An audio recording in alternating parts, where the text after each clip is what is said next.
राष्ट्रवादी काँग्रेस पक्षाच्या राष्ट्रीय कार्याध्यक्ष सुप्रिया सुळे आपल्या सोबत आहेत। आज मोर्चा तुम्ही सहभागी झालेला आहात, मोठ्या संख्येने कार्यकर्ते मोर्चामध्ये सहभागी आहेत।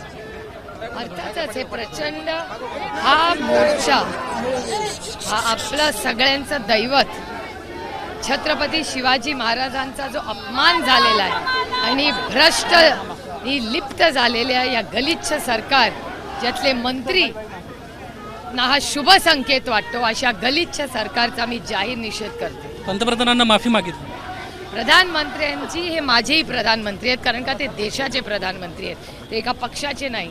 पण ह्या देशाच्या प्रधानमंत्र्यांकडून, माननीय प्रधानमंत्र्यांकडून माझ्या अपेक्षा होत्या।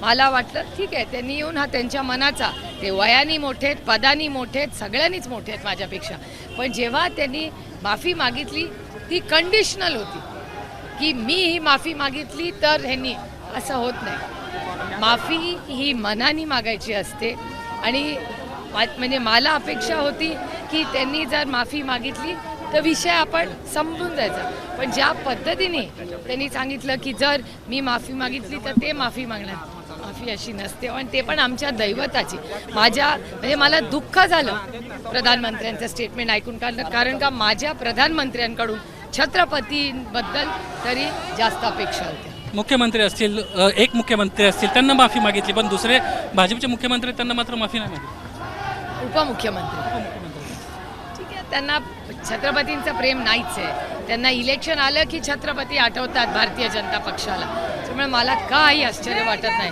आणि ज्या पद्धतीने या सरकारचा विचाराची पद्धत कशी कळते आपल्याला, जेव्हा त्यांनी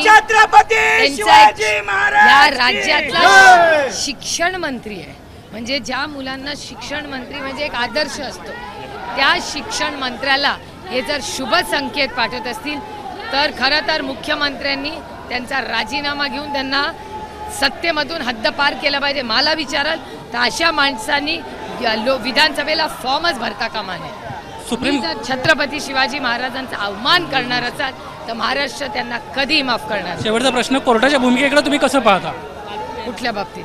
ज्या पद्धतीनं तुमचा मोर्चा होणार होता, महाराष्ट्र बंद होणार होता, अचानक सांगितलं अवैध आहे। दुर्दैव आहे की वेस्ट बेंगॉलमध्ये त्यांनी बंद करू दिला आणि आम्हाला दिला नाही, ठीक आहे, पण शेवटी आम्ही लोकशाही आणि संविधानाला मानणारे लोक आहेत, माननीय कोर्टाला मानणारे लोक आहेत, आणि हा देश अदृश्य शक्तीच्या मनमानीने चालणार नाही, संविधानानेच चालणार। त्याच्यामुळे आम्ही संविधानाचा मान सन्मान करणार आणि संविधान बदलायचा प्रयत्न कधीही जर अदृश्य शक्तीने केला तर आमच्या शेवटच्या श्वासापर्यंत आम्ही लढत राहणार। जीव गेला तरी चालेल, पण आम्ही ह्या देशाचं संविधान अदृश्य शक्तीला बदलू देणार नाही। धन्यवाद ताई, आमच्याशी बातचीत केल्याबद्दल।